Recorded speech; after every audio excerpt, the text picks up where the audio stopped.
Suite à notre publication sur les origines du 1er novembre et la commémoration du 8 mai 1945, l'une des questions que nous avons reçues, pourquoi les victimes de ces massacres n'ont-ils pas le statut de shahid comme ceux de la guerre d'Algérie?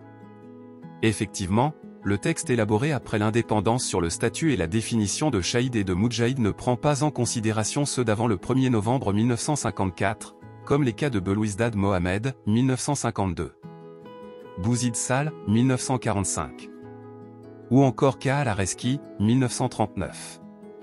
Et Guerafa Brahim, 1947, et plusieurs d'autres. Le mot shahid est un statut officiel désignant toute personne membre du FLN ou de la LN, tuée ou décédée, ou portée disparue, durant la guerre d'Algérie.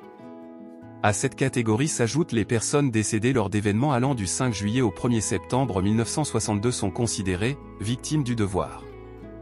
Ils ont également le statut de shahid. Lors d'une séance plénière à l'APN consacrée aux questions orales, Mohamed Cherif Abbas, alors ministère des Moudjahidines, répond sur ce sujet à la question posée par le député FFS Moustapha Bouchachi, lui-même fils de shahid, qui a souligné l'oubli des victimes du 8 mai 1945. Le ministre affirme que les autorités publiques n'ont jamais ignoré les sacrifices des meneurs de ces événements qui ont jeté les bases du travail révolutionnaire. Mais, explique-t-il, la loi du shahid et du moudjahid n'a pas intégré cette catégorie reconnue par la nation, sans plus d'explication. Selon lui, ce texte a pris en considération la nature de la révolution nationale marquée par une organisation sans faille. Le texte concerne donc uniquement la période allant de 1954 à 1962.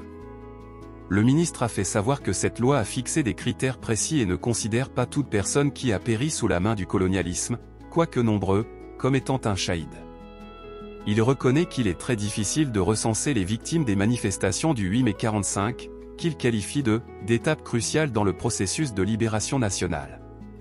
Quoique la question tombe tardivement, la réponse du ministre nous semble n'est pas assez convaincante, car, effectivement s'il est difficile de recenser les victimes de cette manifestation, cela ne nous empêche pas de statuer sur ceux déjà connus et reconnus, comme plusieurs d'entre eux. À suivre. N'oubliez pas de partager et de vous abonner.